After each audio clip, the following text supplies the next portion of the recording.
Yes, good morning students. Today we will start chapter 14 chemical effect of electric current.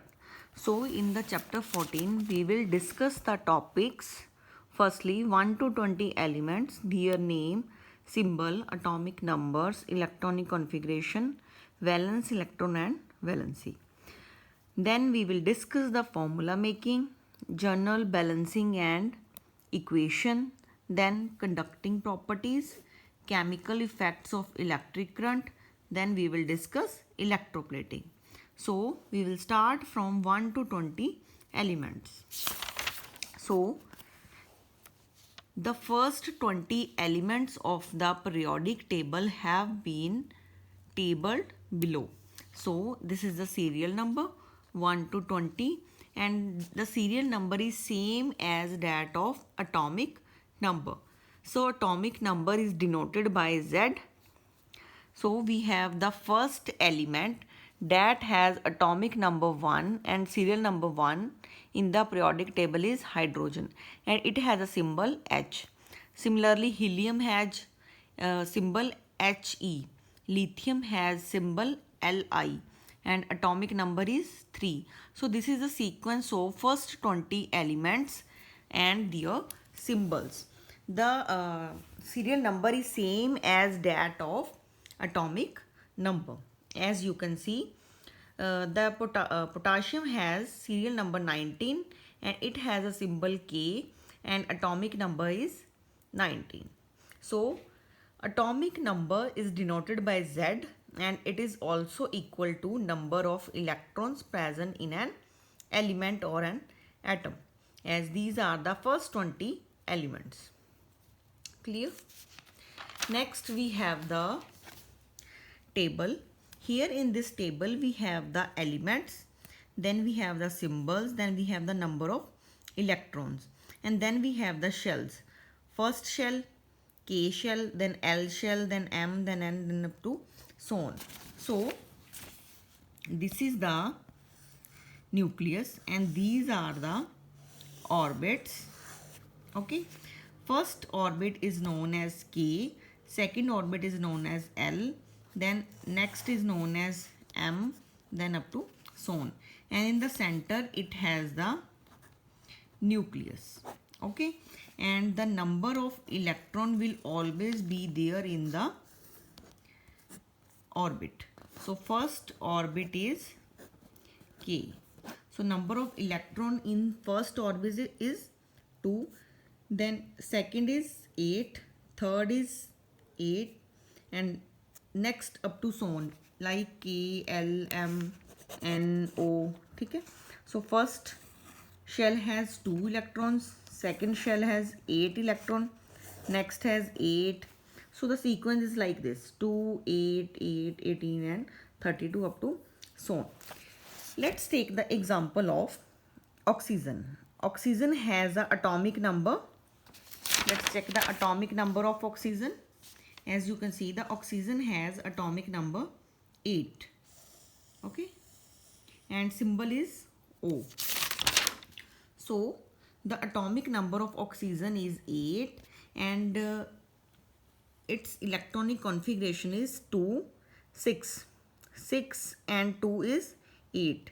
So the first orbit has number of electrons 2. The second orbit has number of electrons 6. So its electronic configuration is 2 and 6. Like these are other elements and their symbols and the number of electron present, and then we have the first K shell electron, then L shell electron, then up to so on, and these are the electronic configuration of various elements from 1 to 20. Clear? Like argon has atomic number 18, it means it has 18 electron, so the electronic configuration is 2, 8, 8. Complete 8 and 8, 16, 17 and 18, total is 18. So its electronic configuration is 2, 8, 8. First shell will always contain 2. Okay, second will always contain 8, next will always contain 8. Okay, so if any other electron left, then it goes to the next. Like atomic electron configuration of calcium is 2, 8, 8 and 2. So this is all about the electronic configuration. Next, one more important thing. If element take electron, then it has negative sign. Okay. If element gives a electron, then it has positive sign. Remember this thing. If it gives, then it has positive. If it takes electron, then it has negative sign. Okay. Next we have the valence electrons. So as you can see, we taken an example of carbon. Okay. The carbon has atomic number 6, right? So it has number of electron is 6. The first 2 electron goes to K shell. The next remaining 4 goes to L shell. So the last shell has how many electrons in case of carbon? 4. Okay. Let's take another example. Aluminium. Aluminium has atomic number 13. So it has the number of electron 13. The first shell takes 2 electron. Okay, if the total is 13. First shell takes 2 electron. Then next takes 8 electron. Remaining in the last is 3. So its valency is 3. Okay. Let's take another example of chlorine. Chlorine has atomic number 17. So it means it has 17 electrons. The first shell takes 2, second takes 8, then the another takes 8, 9, 10 and 7. So the valency is always less than equal to 4. So it's not possible to give given 7 electron, but it's easy to take 1 to complete the valency. Okay, it wants to make 8. So chlorine should take 1 electron. So the 1 electron is the valency.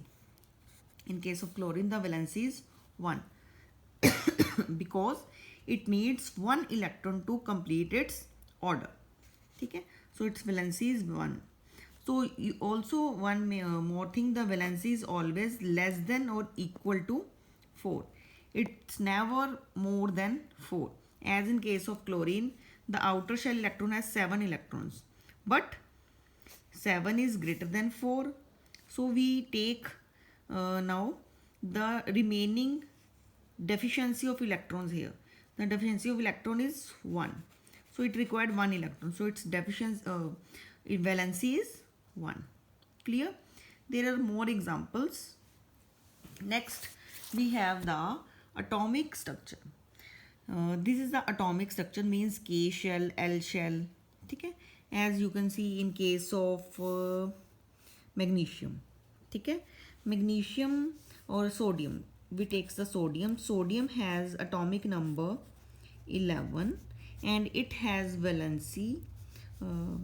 Let's calculate. Electron configuration 2, 8 and 1. So it has valency 1. So its atomic structure is like this. First shell has 2 electrons, right? Next has 8 electron and the outer has 1 electron, as you can see. So this is the atomic structure of sodium. Next we have small definitions. As you can see, matter, anything that has occupied space is called matter. Atom, an atom is the smallest particle of matter.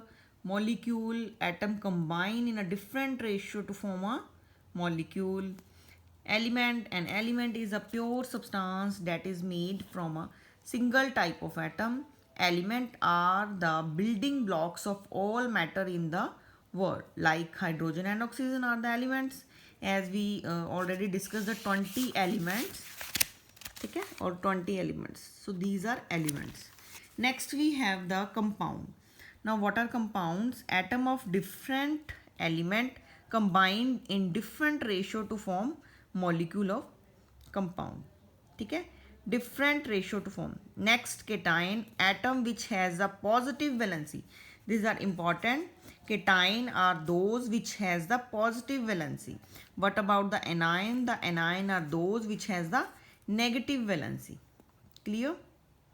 Next we have the topic chemical formula. Now what is chemical formula? A chemical formula is the correct way to express information about the different atoms that consist of a particular element.